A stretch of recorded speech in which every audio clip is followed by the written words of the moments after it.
कपूरवती, इतने दुखी हो कि अश्रु गिर रहे हैं और तुमने हमें बताया तक नहीं।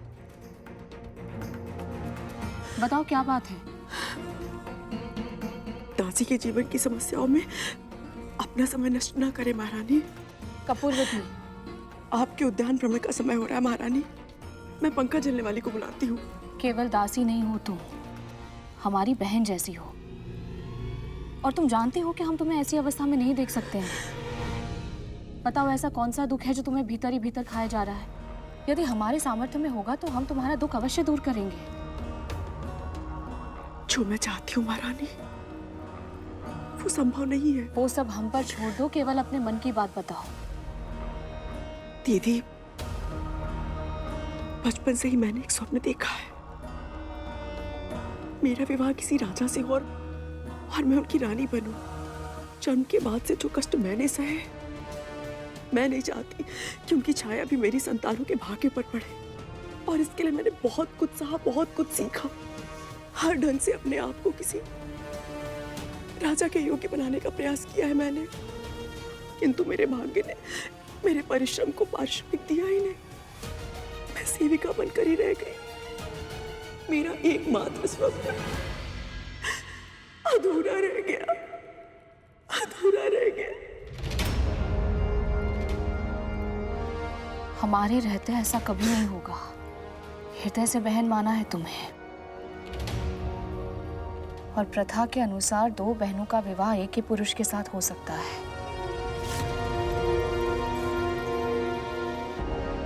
हम करवाएंगे तुम्हारा विवाह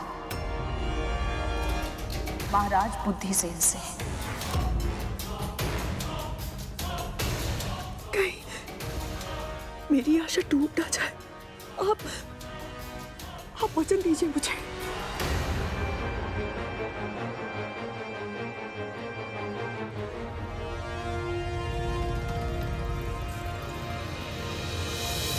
वचन देते हैं हम तुम्हें, तुम शीघ्र ही रानी बनोगी।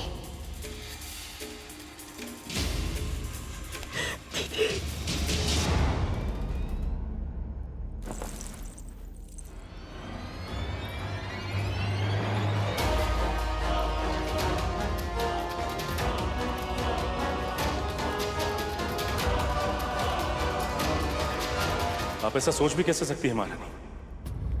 आप अच्छी तरह से जानती हैं कि हम आपसे कितना स्नेह करते हैं और किसी पराई स्त्री के बारे में सोच भी नहीं सकते। और फिर भी आप चाहती हैं कि हम आपके साथ ये अन्याय करें। क्षमा कीजिए महारानी, हम आपकी ये इच्छा पूरी नहीं कर सकते। हमने कपूरवती को वचन दिया है राजन, आप अपनी पत्नी के वचन का मान नहीं रखेंगे?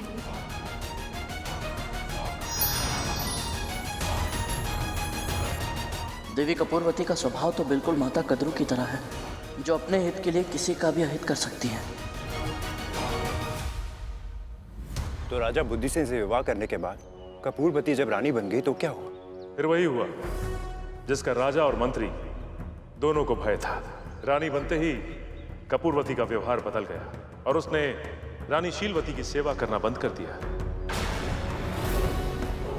तो क्या ऐसे अचानक आए बदलाव से रानी शीलवती को बुरा नहीं लगा पिताजी? उनका हृदय तो बहुत दुखी हुआ होगा ना? रानी शीलवती धैर्यवान महिला थी पुत्र। उन्होंने ये सोचकर संतोष कर लिया कि भला एक रानी दूसरी रानी की सेवा कैसे करेगी। और धीरे धीरे समय बीता और दोनों रानियां गर्भवती हो गई।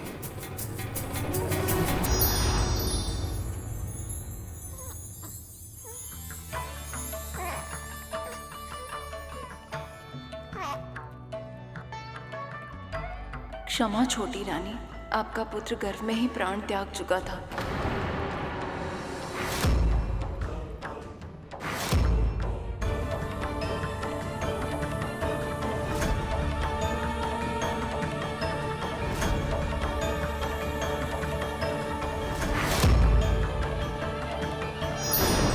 मैंने पहले भी कहा था कि माता पिता के बुरे कर्मों का फल उनकी संतानों को भुगतना पड़ता है। इनके साथ भी वैसा ही हुआ।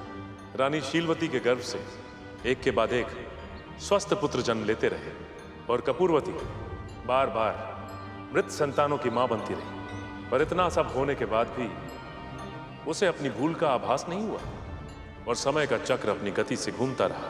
कपूरवती के मन में ईर्ष्या की भावना और प्रबल होती गई और धीरे धीरे कितने वर्ष बीत गए और रानी शीलवती के पुत्र सुंदर नवयुवक बन चुके थे और कपूरवती के भीतर की अच्छाई उसकी बुराई के सामने पूरी तरह हार चुकी थी। एक दिन जब जीवित पुत्री का व्रत था, उसने एक भीषण षड्यंत्र रचा।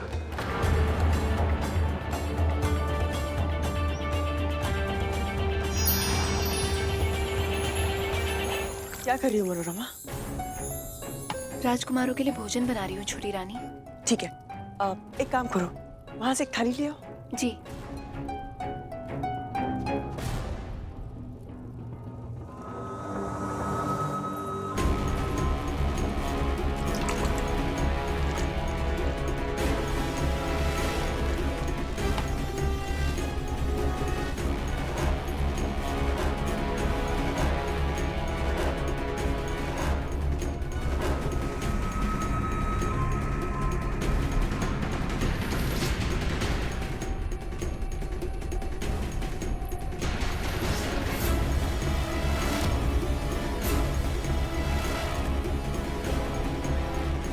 राजकुमार, क्या हुआ राजकुमार? कोई अतिशीघ्र राजवैद्य को बुलाइए, कोई राजन को सूचना दीजिए।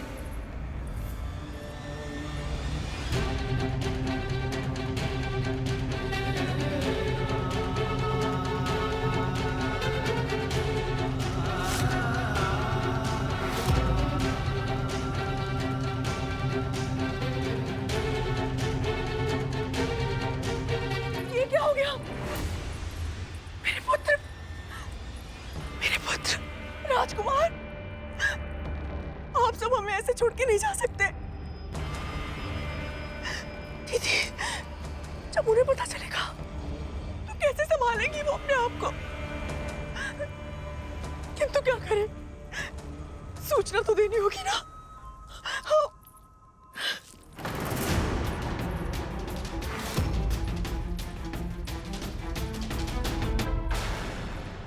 ओम विष्णवे नमः। ओम विष्णवे नमः। ओम विष्णवे नमः। ओम विष्णवे नमः। ओम विष्णवे नमः। ओम विष्णवे नमः। ओम विष्णवे नमः। ओम विष्णवे नमः। ओम विष्णवे नमः। ओम विष्णवे नमः। दीदी, ओम विष्णवे नमः। ओम दीदी, आपके विष्णवे पुत्र नमः। ओम विष्णवे आप नमः। नहीं रहे, आप नहीं रहे।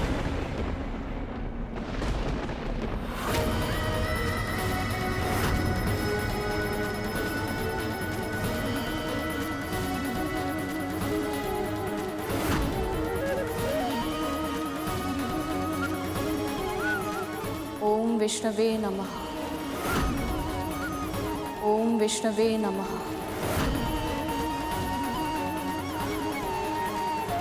दीदी, आप सुन रही है ना? हमारे राज्य का भविष्य, चारों राजकुमार हमें छोड़कर चले गए। ओम विष्णवे नमः। मृत्यु हो गई है उनकी। ओम विष्णवे नमः। ओम विष्णवे नमः।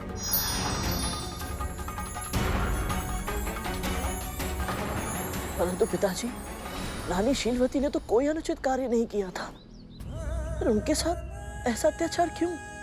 तुम्हारी तरह ये प्रश्न अनेक व्यक्तियों के मन में आता है। उन सभी को लगता है कि वो तो धर्म के अनुसार ही आचरण करते, सबके साथ अच्छा व्यवहार करते, तो फिर उनके साथ अनुचित क्यों होता है? किसी भी वस्तु को पाने के लिए उन्हें दूसरों की तुलना में अधिक श्रम क्यों करना पड़ता है? ऐसी स्थिति में उनके सामने दो ही विकल्प होते हैं, या वो अपना अच्छाई का कठिन मार्ग छोड़कर आसान मार्ग चुन ले।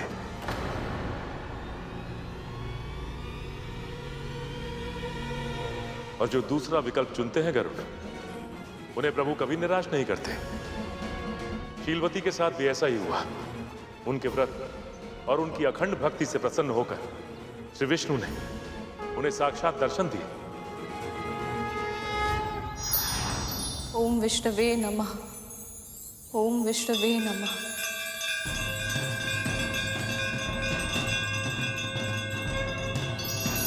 ओम विष्णुवे नमः।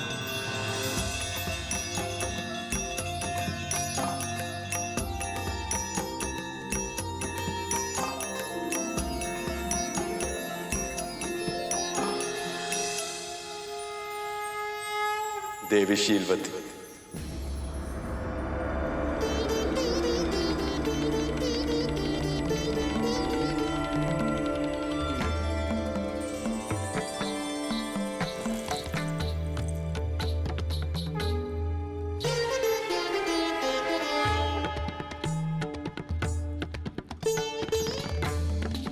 जीवित पुत्रिका व्रत के प्रति तुम्हारी अटूट निष्ठा देखकर मैं प्रसन्न हूं।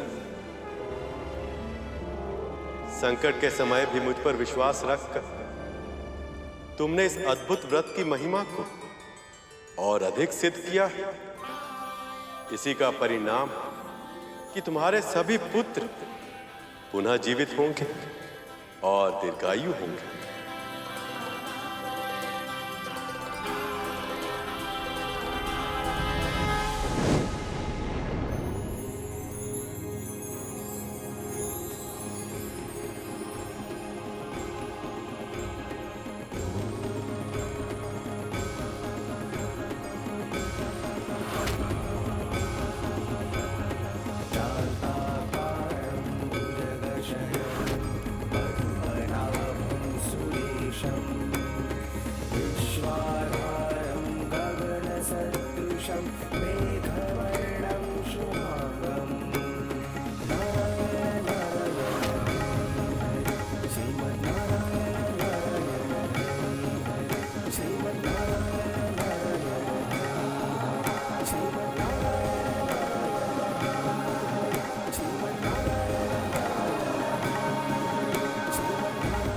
कपूरवती, पिछले जन्म में सियार के रूप में तुमने इस व्रत का संकल्प किया था, पर बीच में ही तोड़ दिया।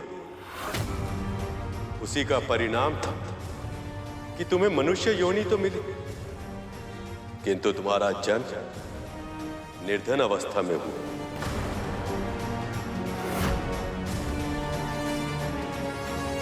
उसके बाद भी तुमने इस जन्म में अनेक पाप किए, जिसके फल स्वरूप तुम्हारी सभी संतानों ने तुम्हारे गर्भ में ही प्राण त्याग दी। फिर भी तुम्हारी ईर्ष्या समाप्त नहीं और तुमने शीलवती के पुत्रों के प्राणों को छीनने का षड्यंत्र रचा।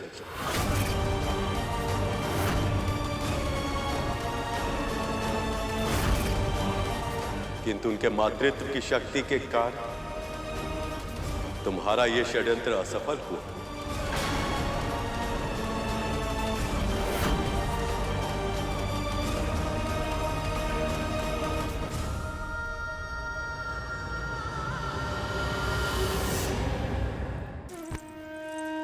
मुझे क्षमा कर दीजिए प्रभु, मुझे क्षमा कर दीजिए। मनुष्य बनकर भी मैं अपनी पशुता नहीं भूल पाई।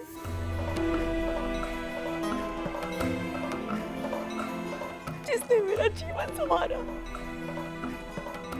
मैंने उसी की गोद उजाड़नी चाहिए। बहुत बड़ा अपराध हो गया मुझसे। क्षमा कर दीजिए प्रभु, क्षमा कर दीजिए।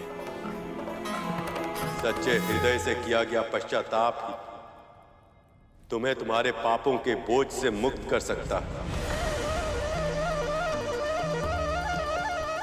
अब से अपना संपूर्ण जीवन धर्म के मार्ग को समर्पित कर, तुम्हारा कल्याण होगा।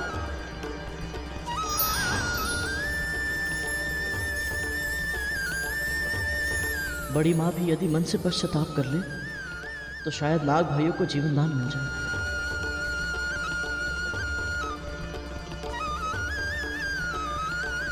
पिताजी की इस कथा ने मुझे इतना मोहित किया है कि मुझे इसके पात्र अपने लगने लगे हैं।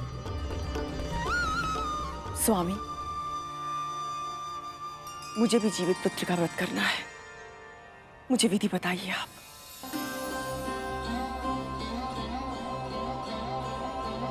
सबसे पहले आप भोर में उठ के स्नान करके स्वच्छ वस्त्र धारण कीजिए।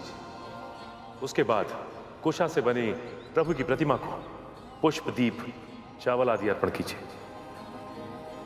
और आप चाहें तो प्रभु की प्रतिमा मिट्टी या गोबर से भी बना सकती। उसके बाद चील और सियार की मूर्ति बनाकर उनके माथे पर लाल सिंदूर का टीका लगाएं। उसके साथ ही देवी को 16 पेड़े और 16 दूब की मालाएं, 16 गांठ का धागा और श्रृंगार का सामान अर्पित कीजिए। फिर आप जीवित पुत्रिका की व्रत कथा सुनिए या कहिए। इस प्रकार जो भक्त इस व्रत को विधि विधान से करते हैं, उनकी सारी मनोकामना पूर्ण होती है। इस व्रत को अश्विनी माह के कृष्ण पक्ष की अष्टमी तिथि को किया जाता है। सप्तमी को नहाय खाए होता है। फिर अष्टमी को निर्जला व्रत रखने के बाद नवमी को सूर्य को अर्घ देकर प्रभु की पूजा की जाती है। और फिर ब्राह्मण को दान देने के बाद मड़ुए की रोटी, नोनी का साग और झोर भात खाकर इस व्रत का समापन किया जाता है। यह बहुत ही कठिन व्रत है कद्रू। इसका पालन केवल तन से नहीं, मन, कर्म, वचन से भी करना पड़ता है। यदि आप इसे सफलतापूर्वक कर पाई तो इन घायल नागों का कल्याण अवश्य होगा।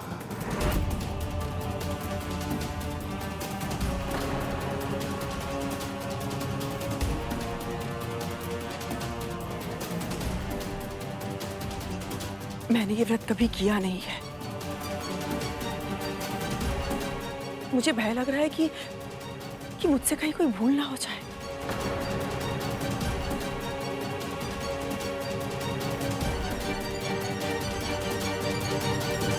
कोई भूल नहीं होगी आपसे। मैं भी आपके साथ ये व्रत रखूंगी।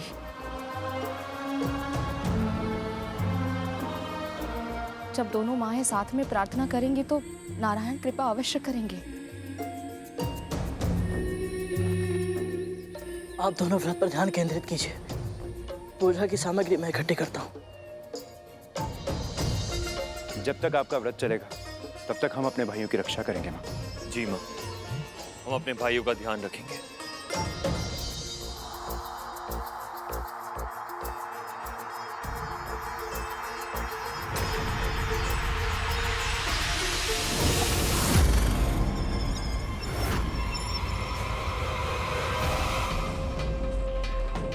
एक और इस व्रत का पालन करने में कद्रू के मन में अभी से असमंजस है, और दूसरी ओर यमदूत सांपों के प्राण हरने के लिए प्रतीक्षा कर रहे हैं। मैं आशा करता हूं कि इस व्रत को कद्रू विधि विधान से कर पाए।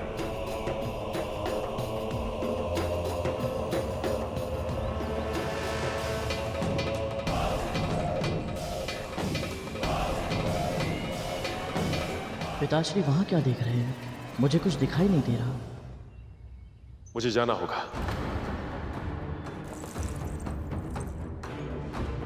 प्रणाम स्वामी।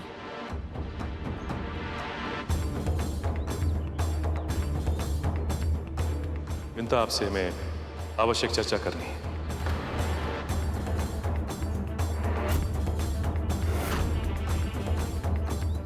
तनिक साथ आइए। जी।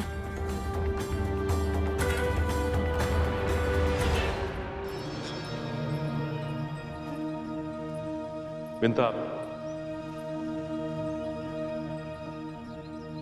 गरुड़ एक महत्वपूर्ण बालक है। उसका जन्म एक बड़े उद्देश्य के लिए हुआ है। अब उसका दायित्व और भी बढ़ने वाला है। इसलिए आपको निश्चित करना है कि वो कर्म और परिवार दोनों के बीच में संतुलन बना पाए, क्योंकि अब शीघ्र ही गरुड़ को एक बहुत महत्वपूर्ण कार्य सौंपा जाएगा।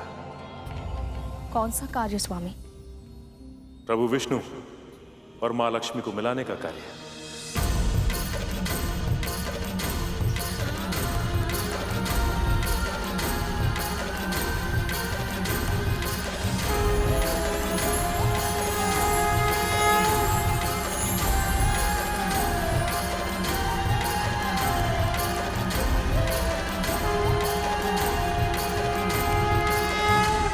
एक महत्वपूर्ण बालक है। उसका जन्म एक बड़े उद्देश्य के लिए हुआ है। अब उसका दायित्व और भी बढ़ने वाला है, क्योंकि अब शीघ्र ही गरुड़ को एक बहुत महत्वपूर्ण कार्य सौंपा जाएगा। कौन सा कार्य स्वामी?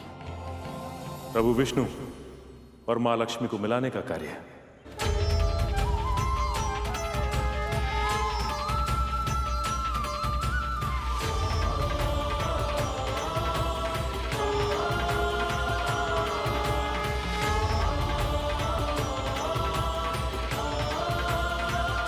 ये तो अकल्पनीय है।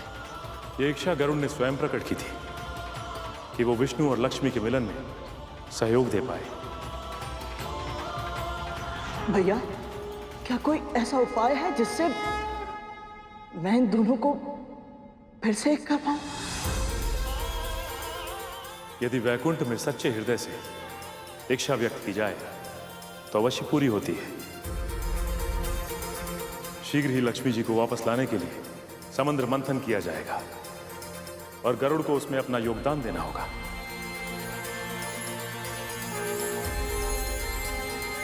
और उसके लिए यह कार्य कर पाना बहुत कठिन होगा बिंता, और विशेष रूप से तब जब आप दासी हैं। उसका मन, मस्तिष्क, हृदय, यहां तक कि आत्मा भी सदैव आपके साथ ही रहता है। और आपकी मुक्ति भी समुद्र मंथन के बाद ही संभव हो पाएगी। इसके अतिरिक्त समय आने पर गरुड़ की कुंडलिनी शक्ति भी जागृत होगी, जो उसे सर्वशक्तिमान बना देगी। और उसके बाद ही वो बन पाएगा संपूर्ण धर्म योद्धा।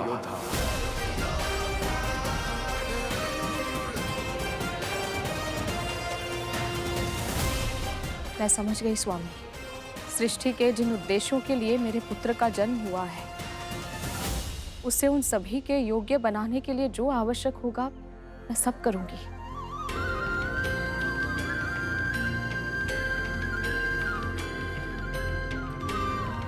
आपका कल्याण हो बिंता।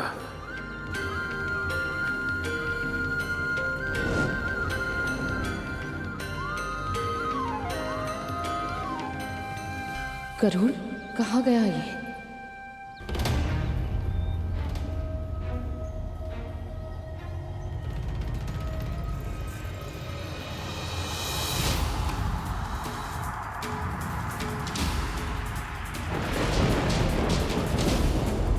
कौन है वो जिसके होने का आभास ही मुझे इतना आशंकित कर रहा है?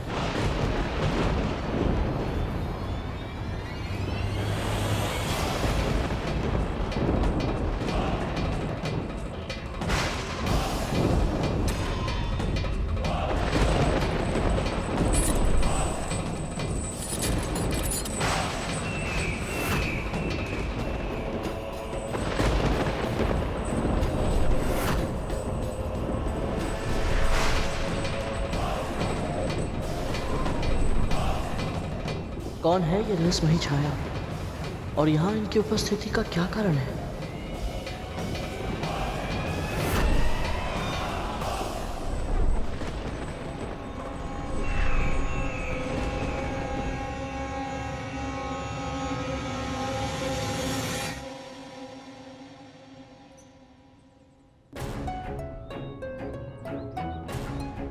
यहाँ क्या कर रहा है तू?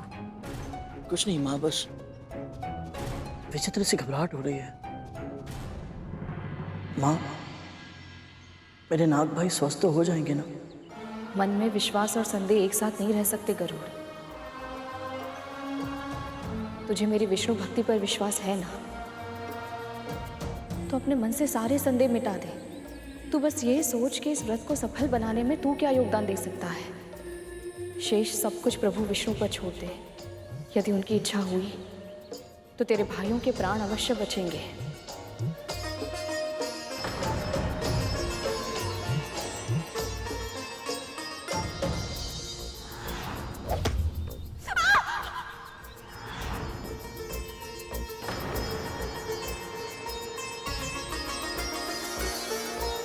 माँ, मेरे कारण आपको बहुत कष्ट हो रहे हैं ना? उन अभागों के कष्ट की तुलना में मेरा कष्ट कुछ भी नहीं है गरुड़।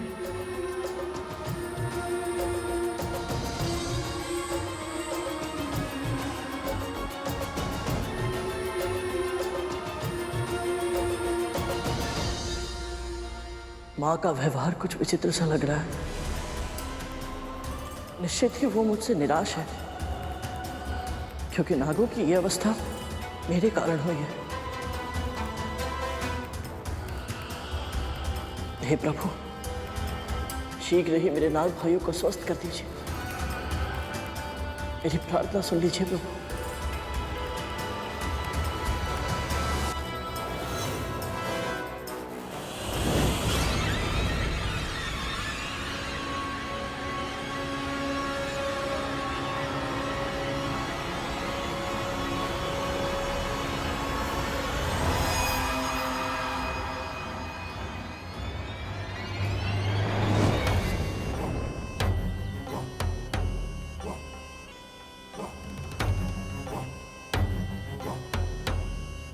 इस बार संकट में केवल ये नहीं है, बल्कि पूरा महल दुख की काली छाया से घिर चुका है। और इसका कारण है वो गरुड़। मुझे शीघ्र ही ये सूचना माता को देनी होगी।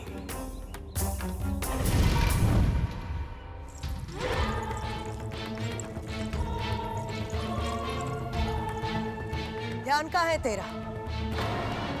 तनिक श्रम कर लेगी तो हाथ खिसने जाएंगे तेरे। और तू सिंहासन के पांव पर धूल का एक तिनका भी दिखा तो उठाकर स्वर से बाहर फेंक दूंगी तुझे। जी राजमाता दीदी।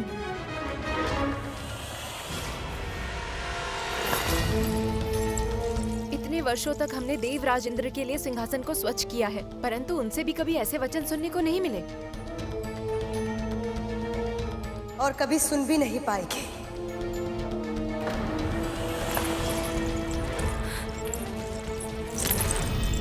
अच्छी तरह से जानती हूं मैं कि तुम सब मन ही मन यही प्रार्थना करते हो कि तुम्हारे देवराज इंद्र इस सिंहासन पर फिर से लौट आए। कान खोलकर सुन लो, ऐसा कभी नहीं होगा। और उसके लिए हमें गरुड़ को नियंत्रित करना होगा मां। गरुड़ गरुड़ गरुड़ गरुड़, तुम्हारे प्राण तो बस गरुड़ में ही बस गए। क्या ना क्या चाहते हो तुम? माता कद्रू ने सूर्य पुष्प लेने के लिए सूर्य लोक भेजा था उसे, पर क्या राहु? पर गरुड़ उनके नागपुत्रों को साथ लेकर सूर्य लोक का नाम लेकर शनि ग्रह ले गया, जहां शनि देव की वक्र दृष्टि उन पर पड़ गई और अब अर्धमृत होकर पड़े हुए हैं वे माता कद्रू के सामने। पूरा महल गूंज उठा था उनकी चित्कार से। राहु, तुम सत्य कह रहे हो?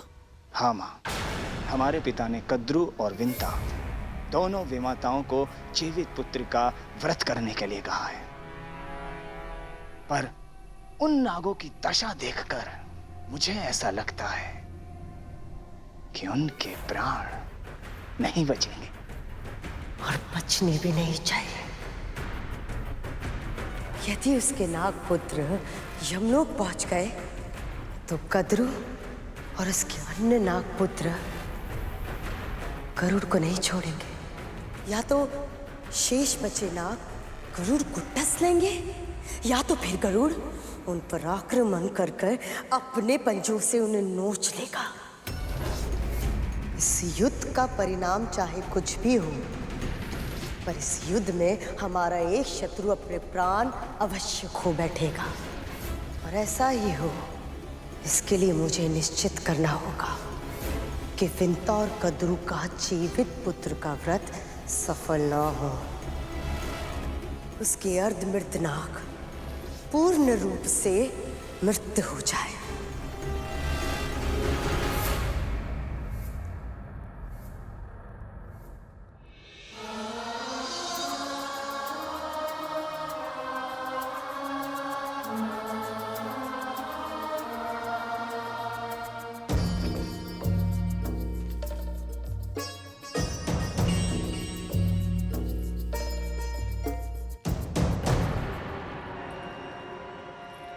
क्या हो रहा है यहाँ?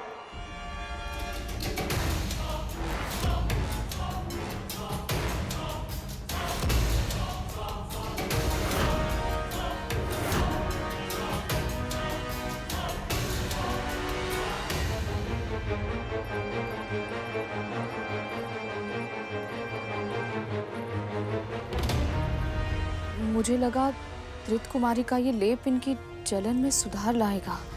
कितने निर्लज हो तुम दोनों माँ पुत्र। पहले स्वयं घाव दिए, अब उन्हीं घाव पर स्वयं लेप भी लगा रहे हो। और क्या होगा इस लेप से? इनके घाव देखे, त्वचा जलकर अस्थियों में चिपक चुकी है इनकी। संभाले अपने आप को माँ। यदि आप साहस नहीं करेंगे तो हम सब क्या करेंगे? जी माँ, हमारे अन्य भाई भी बहुत भयभीत हैं। हमें आशावान रहना पड़ेगा। हम दुर्बल नहीं हो सकते। सही कहा तुम दोनों ने। मैं भी जानती हूँ संकट के समय दुर्बलता और भी बड़े संकट का कारण बन सकती है। क्या करूं मैं? जब से तुम सबने जन्म लिया है, इस कक्ष में मैंने चहल पहल, हास प्रतिहास के स्वर ही सुने हैं। किंतु आज ये सन्नाटा मेरे कानों को भेद रहा है। और ये शांति किसी अपशगुन की तरह लग रही है मुझे।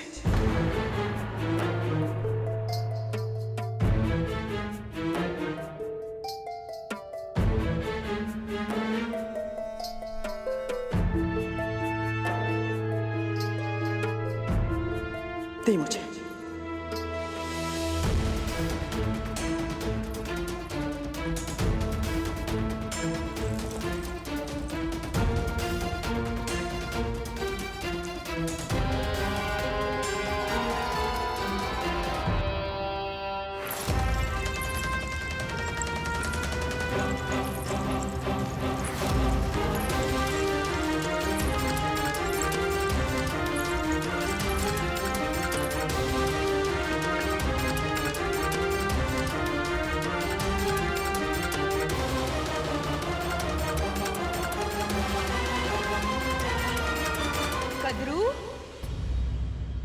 कद्रू कहाँ हो तुम? अरे पुकार तो दो, वरना इतने बड़े महल में तुम्हें ढूंढते ढूंढते यही सुबह से संध्या हो जाएगी। कोई माँ से सीखे, कितना अच्छा अभिनय कर रही हैं, जैसे इन्हें कुछ पता ही नहीं है। कद्रू, कद्रू कहाँ हो तुम? कद्रू तुम तो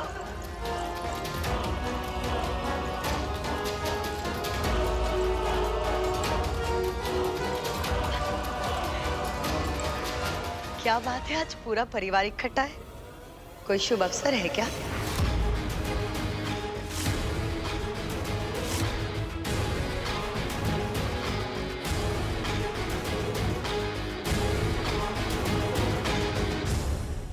तुम यहाँ अचानक कैसे?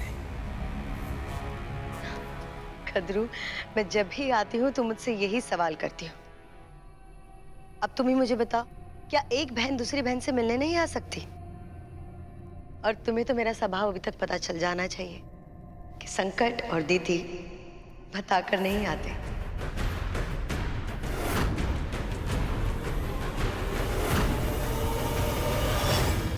वो छोड़ो, मैं तुम्हारे लिए विशेष व्यंजन लेकर आई। ये स्वर्ग का सबसे स्वादिष्ट व्यंजन है और पूरी सृष्टि में ना इससे स्वादिष्ट व्यंजन तुम्हें कहीं नहीं मिलेगा। बातों में बताना ही भूल गई कि मैं एक शुभ समाचार देने आई थी। वो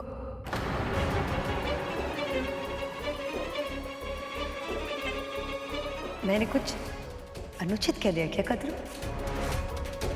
नहीं ना? इतनी शांति क्यों है?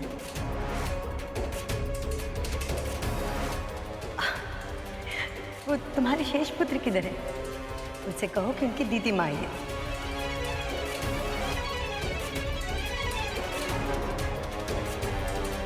अच्छा छोड़ो, मैं ही पुकार लेती हूँ। उमर,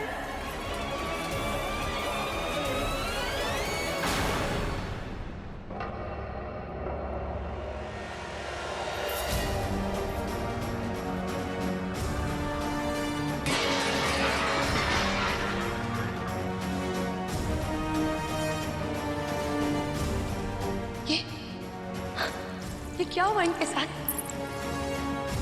क्या हो गया मेरे भतीजों को?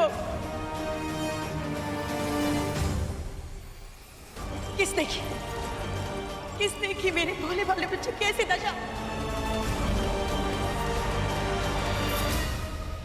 कद्रू, क्या हुआ मेरे भतीजों को? बिल्कुल मृत समान हो चुके, क्या हुआ इन्हें? कोई कुछ जवाब क्यों नहीं देता? मैं कब से पूछ रही हूँ, क्या किया, किसके कारण हुआ ये? राहु, इसी क्षण असुर सेना को बुलाओ। जिस किसी ने मेरे भतीजों के साथ ये किया है, मैं उसे जीवित नहीं छोड़ूंगी, प्राण ले लूंगी मैं उसके। मेरे भोले भाले से बच्चे, किसने किया ये? किसके कारण हुआ है? ये सब मेरे कारण हुआ है।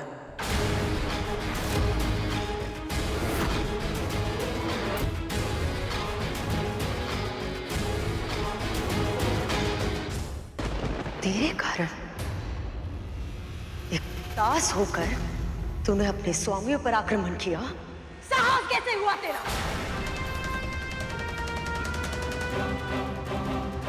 गरुड़ ने आक्रमण नहीं किया दीदी। अगर इसने नहीं किया तो किसने किया? इनकी ये दशा कैसे हुई? रक्षक कालिया, क्या कर रहे थे तुम? अपने भाई की सुरक्षा नहीं कर सकते थे? तिथि माँ, वो हम दोनों। मैंने गरुड़ को सूर्य लोक भेजा था सूर्य पुष्प लाने के लिए,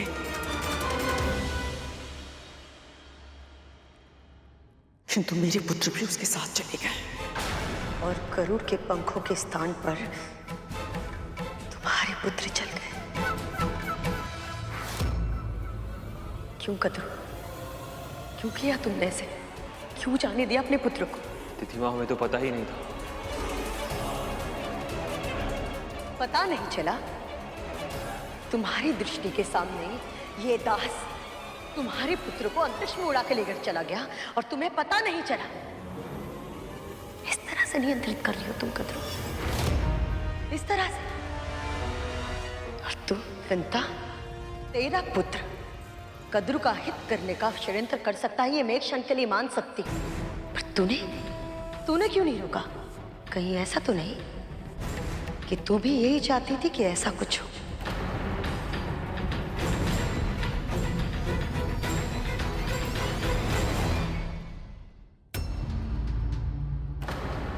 नहीं, माँ ऐसा सोच भी नहीं सकती।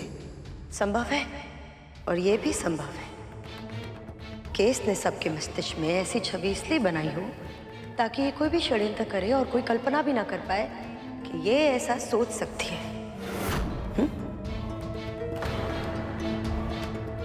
कद्रू, तुम्हें नहीं लगता कि तुमने एक दासी पर अधिक ही विश्वास कर लिया है? कद्रू मेरी बहन, मुझे तो इस बात की चिंता हो रही है कि तुम क्या करोगी?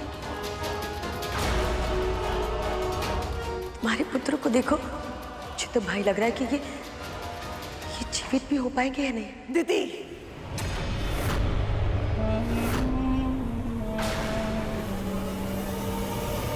तुम जो मुझसे इतनी ऊंचे स्वर में बात कर रही हो, जब तुम्हारे पुत्र जीवित ही नहीं बचेंगे तब तुम्हारा स्वर ही नहीं निकलेगा और उनकी मृत्यु मैं निश्चित करूंगी तुम्हारे व्रत को तोड़कर।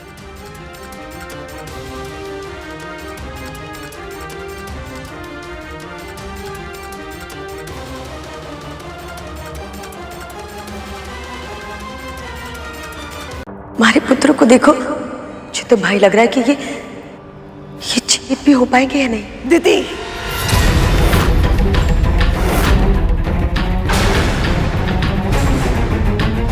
बोलने से पहले विचार कर लिया करो कि किस अनर्थ के बारे में बात कर रही हो तुम। मेरे पुत्रों को कुछ नहीं होगा। स्वामी ने इनके जीवन के लिए जीवित पुत्री का व्रत का उपाय बताया है और तुम भी अच्छे से जानती हो कि उनके वचन कभी असत्य नहीं होते हैं। कद्रू, तुम सही कह रही हो, पर मेरी बहन ये व्रत बहुत कठिन है। कहीं भूल से भी कोई भूल हो गई तो? नहीं होगी। हम दोनों व्रत के सभी नियमों का पालन करेंगे। हम दोनों? तू ये व्रत क्यों करेगी?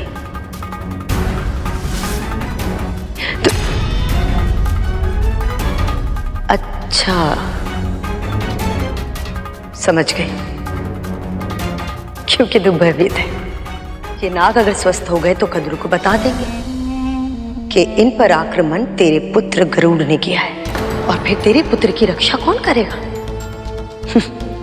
और इसने स्वामी के सामने भी ऐसा ही स्वांग किया होगा कि तुम्हारे पुत्र की ये व्रत रखेगी। इसे केवल अपने पुत्र की चिंता है,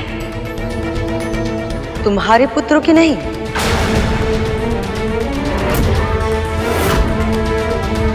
परंतु दीदी माँ, गरुड़,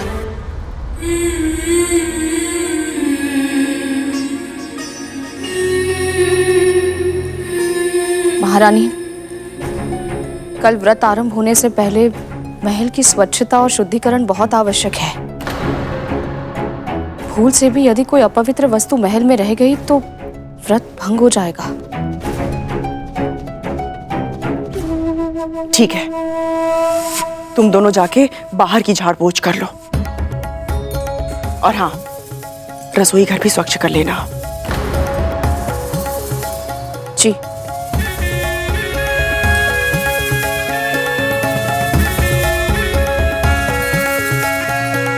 और सुनो,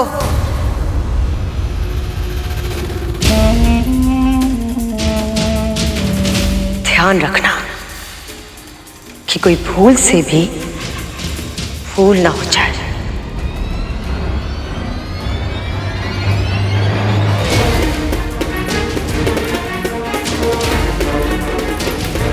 मुझे लगता तो नहीं था, सच में तुम्हारा हृदय कितना कोमल है। उस दिन तुमने मेरे पुत्र महाराज बलि से गरुड़ की रक्षा की, और आज कद्रू, तुम्हारे पुत्र को भीषण पीड़ा की अवस्था में देखकर भी तुम इन दोनों पे विश्वास कर रही हो? नहीं कद्रू, अगर मैं तुम्हारे स्थान पर होती तो मैं ऐसा कभी नहीं करती।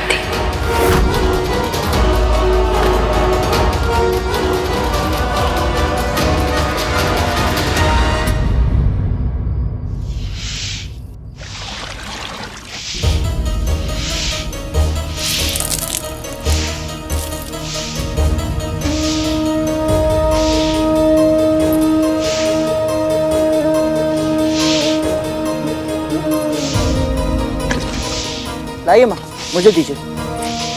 नहीं, रहने दे, मैं स्वयं कर लूंगी।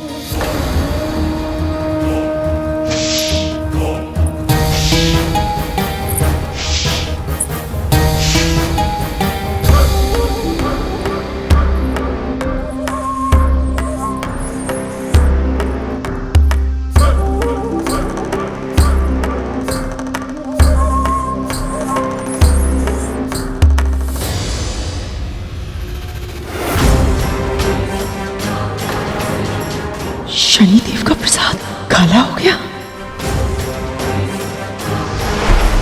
इस कक्ष को तो पवित्र कर लेगी, किंतु तेरे मन का क्या कद्रू? उसे कैसे शुद्ध कर पाएगी तू?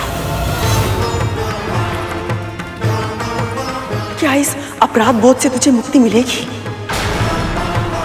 कि जो कुछ भी हुआ उसका कारण तू है? यदि तू गरुड़ को सूर्य लोक भेजकर उसके पंखों को जलाकर उसे अपने मार्ग से हटाने का षड्यंत्र नहीं रचती, तो तेरे पुत्र भी उसके साथ नहीं जाते, और तब उनकी त्वचा नहीं जलती, और तेरे पुत्र मृत्यु की चौखट पर खड़े होकर प्रतीक्षा नहीं कर रहे होते कि कब तू बस बस बस कुछ मत कह, मत बोल।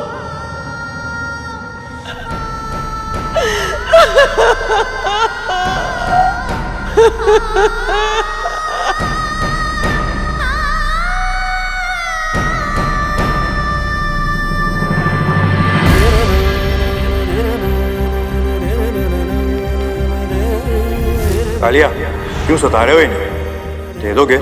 आप बोलते हो तो दे देता हूँ। लो।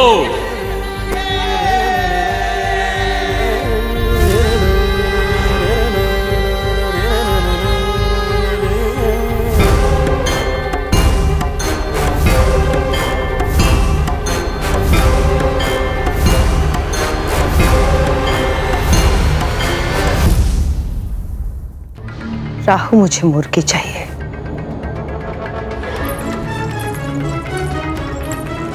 और मुर्गी पकी हुई चाहिए। और हाँ, ध्यान रखना, विंता और गरुड़ को इस बात की भनक नहीं लगनी चाहिए। अच्छा, बस अभी गया और अभी आया माँ।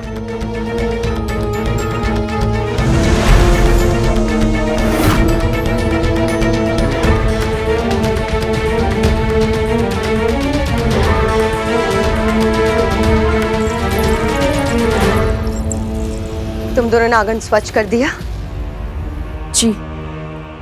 अब जाके रसोई घर भी स्वच्छ कर दो, कुछ भी छूटना नहीं चाहिए। जो आ गया राजमाता।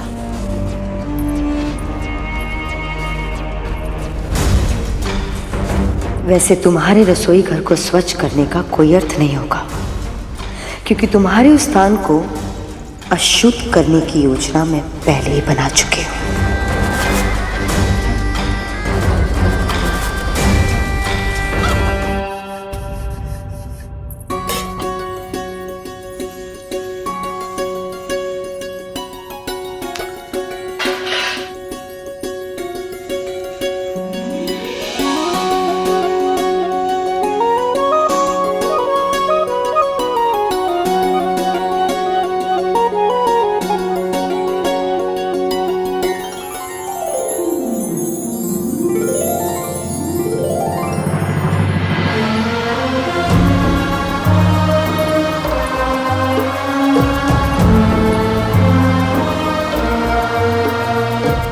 क्षमा करना पुत्र, पर तेरे पिताजी चाहते हैं कि तू मानसिक और भावनात्मक रूप से और शक्तिशाली बने, ताकि तेरा ध्यान मुझसे हट पाए और तू और भी अधिक बड़े और महत्वपूर्ण कार्य कर पाए। पर इसके पहले सबसे पहले मुझे स्वयं को थोड़ा कठोर बनाना होगा।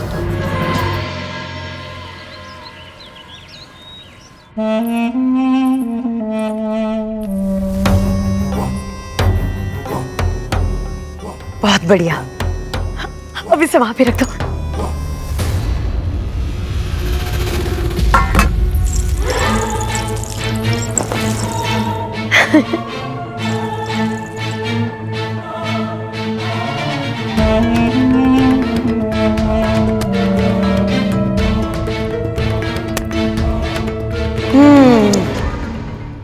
शुद्धिकरण की प्रक्रिया अब पूरी हुई। आपकी चाल अब समझ में आई माँ। जब नाग माता कद्रू को पता चलेगा कि रसोई घर में मांस और अस्थियां बिखरी हुई हैं, तब तक बहुत देर हो चुकी होगी। इसे स्वच्छ करने का समय भी नहीं मिलेगा उन्हें, और ऐसे में उनका व्रत आरंभ होने से पहले ही भंग हो जाएगा। और ये व्रत भंग होते ही चित्रगुप्त के बही खाते से कद्रू के पुत्रों का नाम कट जाएगा, और उसी के साथ साथ उसके जीवन की डोर भी कट जाएगी। कल भोर में सूर्य उगने से पहले ही तो कुशा तोड़ लाना। स्नान के बाद सबसे पहले मैं उससे प्रभु विष्णु की प्रतिमा बनाऊंगी, और फिर गोबर से चील और सियार की। भाई प्रश्न, प्रतिमा बनाने के लिए कुशा और गोबर का प्रयोग क्यों किया जाता है? वेदों के अनुसार घास के सभी प्रकारों में कुशा सबसे अधिक शुद्ध और सबसे शक्तिशाली है। आदिकाल से ही महान ऋषियों द्वारा तपस्या के आसन के रूप में उसका उपयोग किया जा रहा है। उनके तेज और ऊर्जा के कारण कुशा के हर तिनके में बड़े से बड़े कवच से अधिक शक्ति होती है। यहाँ तक कि मृत्यु को भी लंबे समय तक रोक पाने की क्षमता होती है कुशा में। और जहाँ तक गोबर का प्रश्न है, उससे उत्तम खाद और कुछ है ही नहीं गरुड़। तन के भीतर की कोशिकाओं को सड़ने या नष्ट होने की प्रक्रिया को रोकने का गुण होता है गोबर में। जब उसे सुखाकर उस पर घी डालकर उसे जलाया जाता है तो वातावरण शुद्ध हो जाता है और चारों ओर जीवन की आभा फैल जाती है।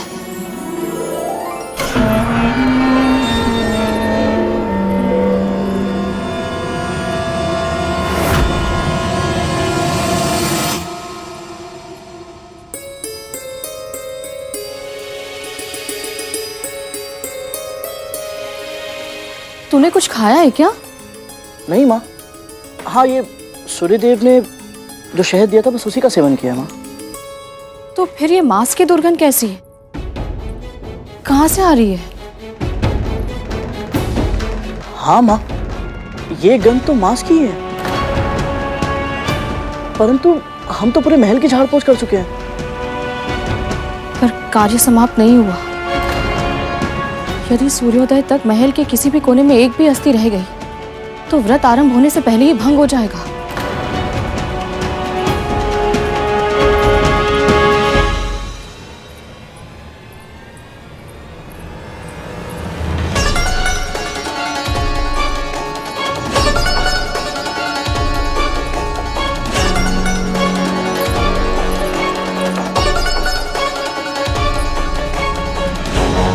ये माँ पुत्र की ना कुछ अधिक ही निर्भर है। इससे पहले कि ये मेरी चाल व्यर्थ कर दे, मुझे कुछ करना होगा, कुछ करना होगा।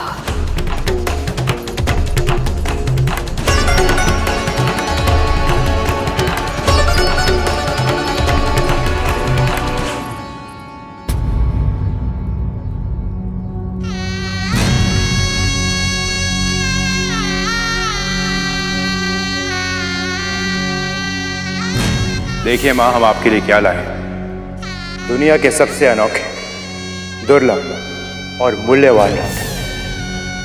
परसों जब व्रत समाप्त होगा मैं इसे ही पहनूंगी, ताकि जब मेरे पुत्र स्वस्थ होकर लंबी निद्रा से जागे तो अपने दिए इस उपहार को मुझे धारण किए देखकर बहुत प्रसन्न हो जाए।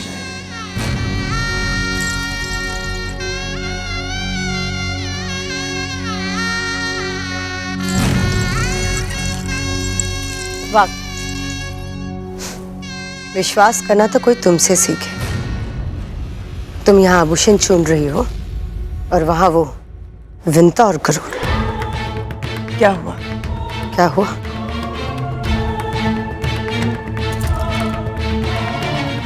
तुम ना स्वयं अपनी आंखों से देखोगी तभी विश्वास करोगी। चलो मेरे साथ आओ।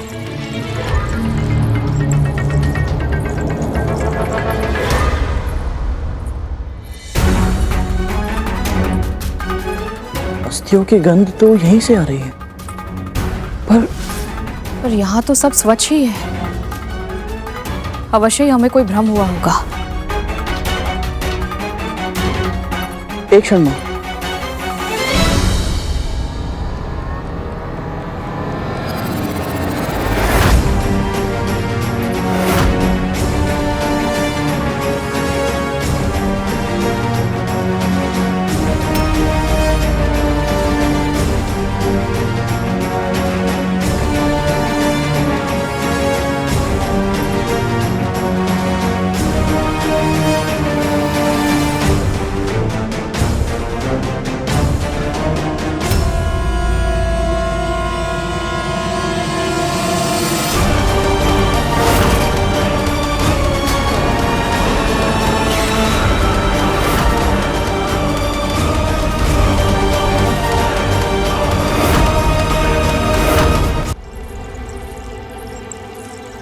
ये मांस की गंध कहाँ से आ रही है?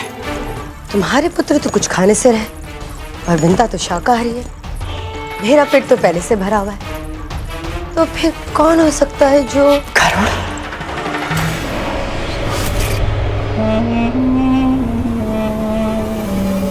गरुड़।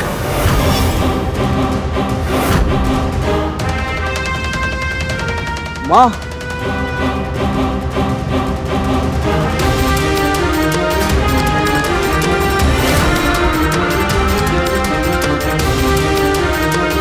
इतनी सारी अस्थियां कहाँ से आई है? मेरे पुत्र गजासुर और सिंह मुखम को तो जीवित ही निकल गया था। स्वयं विचार करो कद्रू, इस पक्षी के लिए व्रत करना, भूखे रहना संभव है?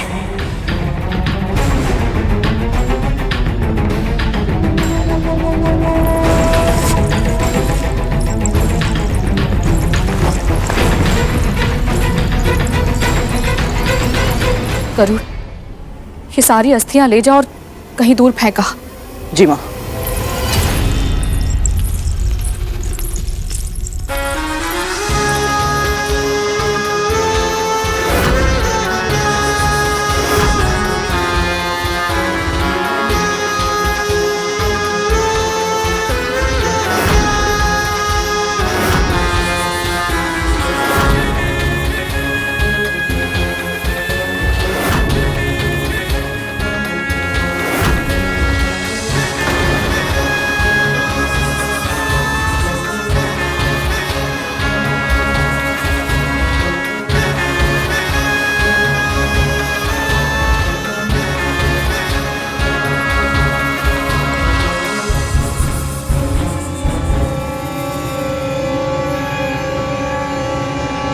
पेट की अग्नि इतनी तीव्र है कि सूर्य की अग्नि में जल रहे मेरे पुत्रों की पीड़ा भी भूल गया तू। इस स्थिति में तुझे भूख भी कैसे लग सकती है? नहीं महारानी, इनका सेवन मैंने नहीं किया है। तूने नहीं किया तो कि मैंने किया है।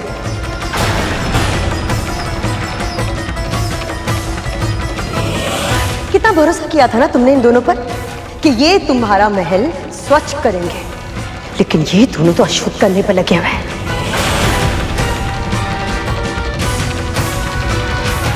ताकि तुम्हारा व्रत सफल ना हो और इन दोनों को तुमसे प्रतिशोध लेने का मौका मिल जाए।